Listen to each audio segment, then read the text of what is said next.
cerita pemasaran juga. Nih orang pengen cerita apa nih? Pemasaran saya atau bagaimana? Atau tata cara pemasaran? Oke, saya akan cerita selama kurang lebih 3 menit ya untuk pemasaran ikan lele. Artinya saya bercerita hanya singkat saja, mudah-mudahan kalian termotivasi.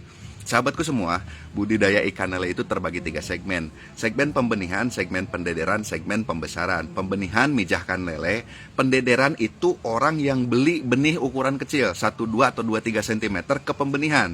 Dideder sama dia sampai ukuran jempol, dijual ke pembesaran.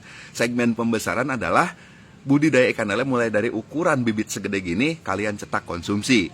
Nah, ini semua mempunyai pangsa pasar.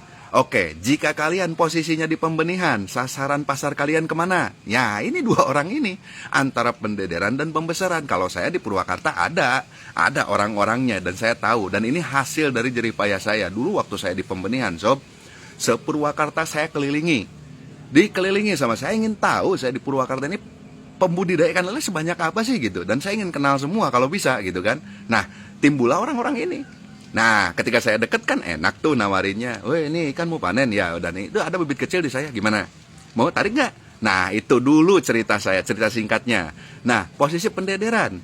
Kita beli di pembenihan, membantulah, ayo biar kita muter gitu kan. Nah, di pendederan ini nanti kita dederin ikan ukuran 2-3 cm, cetak seukuran jempol, baru sasaran pasar kita ini ke pembesaran. Ubek juga sama saya, se-Purwakarta saya ingin tahu orang yang pembesaran ikan lele ada berapa sih?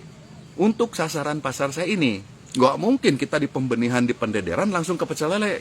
Nggak mungkin juga, karena nggak masuk. Karena tukang pecel itu ada konsumen utama. Dan orang-orang yang jualan ikan di pasar itu konsumen utama untuk segmen pembesaran. Nah, ketika kita posisi di pembesaran, yang harus kita kenali itu adalah orang seperti tukang pecel lele, tukang rumah makan yang menyediakan menu ikan lele. Bukan berarti kita harus jual ke situ, sahabatku semua.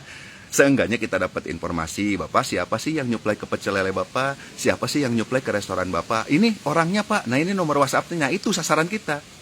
Bandar atau pengepul yang membeli ikan lele. Karena pengepul dan bandar ini harus setiap hari menyuplai ke restoran dan pecel lele. Pastilah dia juga butuh. Masalah tinggi atau rendahnya harga, mohon maaf sob, setiap daerah juga itu beda-beda.